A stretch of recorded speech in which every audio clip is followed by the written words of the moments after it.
जय श्री कृष्णा दोस्तों, मैं राजेश सर आप सभी लोगों का हार्दिक स्वागत करता हूं श्री महाकाल अकेडमी उज्जैन पर। दोस्तों, पिछली कक्षा में हम प्रायिकता के बारे में चर्चा कर रहे थे।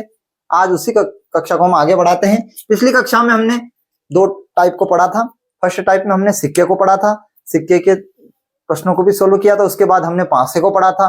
आज हम थर्ड टाइप को पढ़ेंगे, ताश की गड्डी, ताश के पत्तों के बारे में। उसमें किस प्रकार से प्रश्न आते हैं दोस्तों, टाइप वाइज हम एक एक करके पहले उसके कॉन्सेप्ट को और उसके अवधारणा को समझते हैं। उसके पश्चात हम इसके प्रश्नों को भी सोल्व करेंगे। तो देखिए इधर थोड़ा सा बेसिक इसके कॉन्सेप्ट को कि कैसे क्या होता है। आप लोगों को पता होगा कि ताश के अंदर कुल 52 पत्ते होते हैं, 26 काले पत्ते और 26 लाल पत्ते। अब इसके अंदर कैसे क्या डिवाइड होता है। 52 पत्ते हुकुम पत्ते होते हैं 13 के, 13 चीड़ी के होते हैं, 13 ईंट के और 13 पान के होते हैं। 13 पत्ते किस प्रकार से डिवाइडेशन होते हैं तो 2 से लेकर 10 तक संख्या के रूप में होते हैं, जिसको दुर्री तिर्री आप लोग जानते होंगे। और 4 पत्ते इस प्रकार से होते हैं, गुलाम बेगम बादशाह इक्का। इसी प्रकार चीड़ी के भी होते हैं, गुलाम बेगम बादशाह इक्का, गुलाम बेगम बादशाह इक्का, ये ईंट के होते हैं। और उसी प्रकार पान के भी होते हैं, जैसे गुलाम बेगम बादशाह और इक्का। दोस्तों, ये प्रत्येक पत्ते जैसे इक्का भी 4 होते हैं, 4 बादशाह होते हैं, 4 बेगम होते हैं और 4 गुलाम होते हैं। इसी प्रकार इनकी क्वांटिटी भी 4-4 होते हैं। तो एक तरह का जो पत्ता होता है वो 13, 13 चौक 52। इस प्रकार से प्रश्नों के अंदर सर्वप्रथम जब भी हम कुल संभव परिणाम की बात करेंगे तो हम यहाँ पे रखेंगे 52 को। और जैसे भी प्रश्न में वो पूछा जाएगा कि अनुकूल परिणाम में किस प्रकार से वो प्रश्नों के अंदर पूछता है, उसी के अनुसार हम प्रश्नों को करेंगे।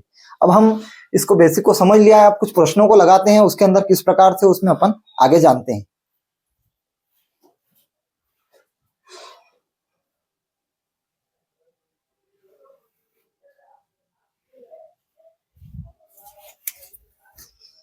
देखिए दोस्तों, प्रश्न के द्वारा हम समझते हैं कि किस प्रकार से प्रश्न में पूछा जाएगा।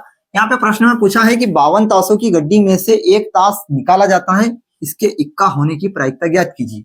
यादृच्छिक निकाला जाता है ना दोस्तों, यहाँ पे यादृच्छिक निकाला जाता है, तो इसके इक्का होने की प्रायिकता ज्ञात कीजिए। हम प्रश्नों में सबसे पहले क्या निकालेंगे, कुल संभव परिणाम, है ना। ताश की गड्डी में से कुल संभव परिणाम कितने होंगे, कुल संभव परिणाम, कुल संभव परिणाम, कुल संभव परिणाम एनएस बराबर कितने हो जाएंगे, 52। अब इसमें इस इक्का होने की प्रायिकता, तो कुल 52 पत्तों में इक्का कितने होते हैं, 4 इक्का होते हैं। मैंने अभी आप लोगों को बताया प्रश्न के अंदर कि 4 तरह के इक्का होते हैं। कौन कौन से, ईंट के, आपको चारों बताए मैंने, पान के, चीड़ी के और कलेवर के, चारों।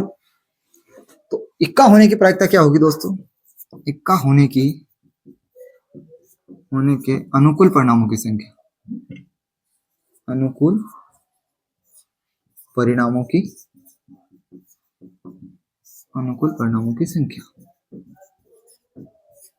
एन बराबर क्या हो जाएगा दोस्तों, 4 हो जाएगा। क्योंकि इक्के कितने होते हैं दोस्तों, 4 प्रकार के। अब 4 प्रकार के इक्के होते हैं। अब हम वही फार्मूला लगा देंगे जो हमने पिछली कक्षा में पढ़ा था। मैंने प्रायिकता की परिभाषा बताई थी। क्या प्रायिकता परिभाषा बताई थी कि अनुकूल परिणामों की संख्या बटे कुल परिणामों की संख्या। तो यहाँ पर कितने अनुकूल परिणाम, 4, और कुल परिणाम कितने हैं, 52। पीई बराबर कितना हो जाएगा, 4/52। इसको सॉल्व भी कर सकते हैं, 4 एकम 4, 4 3 12। तो आपका आंसर आ जाएगा पीई बराबर 1/13। इस प्रकार से आपको सॉल्व करना है दोस्तों। अब नेक्स्ट सवाल के द्वारा हम जानते हैं किस प्रकार से प्रश्न पूछेगा वो।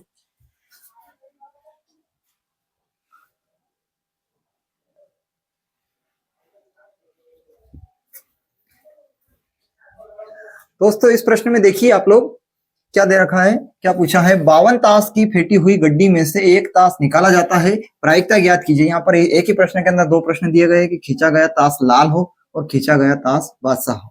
आपको सीधे वही कुल संभव परिणाम एनएस बराबर आपको क्या कर लेना है दोस्तों, गिवन डेट में एनएस बराबर सीधे, अब मैं बार बार आप लोगों को कितने हो जाएंगे, 52। अब यहाँ पर खींचा गया ताश, पहला क्वेश्चन करेंगे अपन। तो खींचा गया ताश लाल है, खींचा गया ताश जो है लाल होने के अनुकूल परिणामों की संख्या, अनुकूल परिणामों की अनुकूल परिणामों की संख्या। तो एन ही बराबर दोस्तों यहाँ पर कुल पत्ते कितने होते हैं, लाल 26 होते हैं, 26 पत्ते होते हैं, मैंने आप लोगों को बताया। तो अब 26 से लाल होने की, अब प्रायिकता पी बराबर कितना हो जाएगा, एन ही बटा एन एस। तो यहाँ पर कितना हो जाएगा, 26 बटा कितना हो जाएगा 52, तो 1/2। ठीक है। अब दूसरे प्रश्न के अंदर क्या दे रखा है दोस्तों, प्रश्न में क्या पूछा गया है कि खींचा गया ताश बादशाह हो, खींचा गया ताश बादशाह हो। अब बादशाह कितने होते हैं दोस्तों, बादशाह होने के अनुकूल परिणामों की संख्या। तो यहाँ एन ही बराबर कितना हो जाएगा, बादशाह होते हैं 4। तो यहाँ पे प्रायिकता कितनी हो जाएगी, यहीं पे कर देता हूं मैं, पीई बराबर एन ही बटा एन एस। एन एस तो वही रहेगा, 4 बटा कितना हो जाएगा 52। तो यहाँ प्रायिकता कितनी हो जाएगी, पीई बराबर एन ही बटा एन एस। इस प्रकार से आपको प्रश्नों को करना है। पहले कुल संभव परिणाम निकाल लेना है, जो भी प्रश्न में पूछा है अनुकूल परिणाम उसी के अंदर पूछेगा, वो 52 पत्तों में से ही पूछेगा कि आपको किस प्रकार से। इसमें कुछ प्रश्न क्रमचय और संचय के भी आते हैं, मैं आप लोगों को बताऊंगा। आप लोगों ने पढ़ा होगा क्रमचय संचय में एनसीआर किस प्रकार से, फैक्टोरियल एन माइनस आर और फैक्टोरियल आर। इसको सोल्व करना भी अपन क्रमचय संचय में भी पढ़ेंगे, तो उसमें भी प्रश्न आएंगे, तो उसके सोल्व अपन करेंगे उसके अंदर। अब नेक्स्ट प्रश्न देखिए दोस्तों,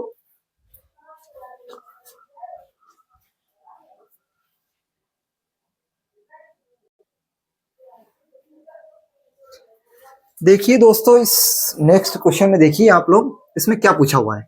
ये प्रश्न के अंदर दे रखा है कि ताश के 52 पत्तों की एक गड्डी में से एक पत्ता यादृच्छिक निकाला जाता है, इसके पान या, बिल्कुल विशेष ध्यान देना, या ईंट का पत्ता होने की प्रायिकता ज्ञात कीजिए। तो आप लोगों को पिछले सवाल में बताया था एन एस बराबर जो कुल संभव परिणाम होंगे वो तो कितने हो जाएंगे, 52 ही हो जाएंगे। अब यहाँ बोला है कि पान के पत्ते होने के अनुकूल, पान के पत्ते कितने होते हैं दोस्तों, 13 पत्ते। पान के पत्ते होने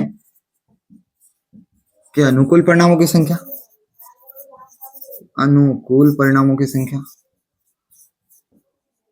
परिणाम की संख्या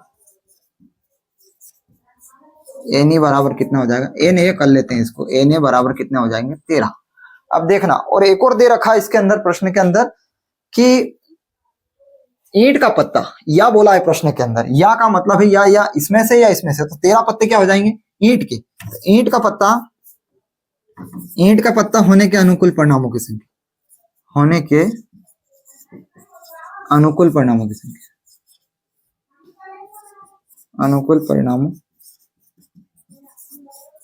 संख्या एन बी बराबर, ये भी कितने हो जाएंगे 13।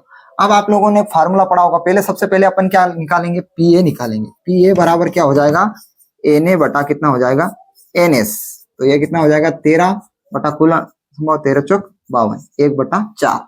उसी प्रकार ईंट के पत्ते होने की प्रायिकता क्या निकालेंगे, पी बी बराबर हो जाएगी एन बी बटा एन एस। तो ये भी कितना हो जाएगा 13 बटा कुल संभव परिणाम कितना है 13 चौक 1/4।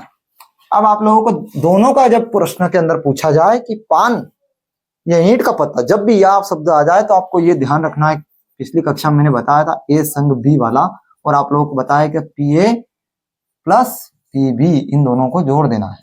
तो यहाँ पे 1/4 प्लस 1/4, ये कितना हो जाएगा 1 और 1 2, इससे कट के आ जाएगा 1/2। तो इसके एक पत्ता होने के फार्मूला का जो प्रश्न आंसर आएगा 1/2 आएगा दोस्तों। ठीक है, इस प्रकार से आप लोगों को करना है। आगे की चर्चा हम नेक्स्ट वीडियो में करेंगे, तब तक के लिए धन्यवाद। जय श्री कृष्णा, थैंक यू।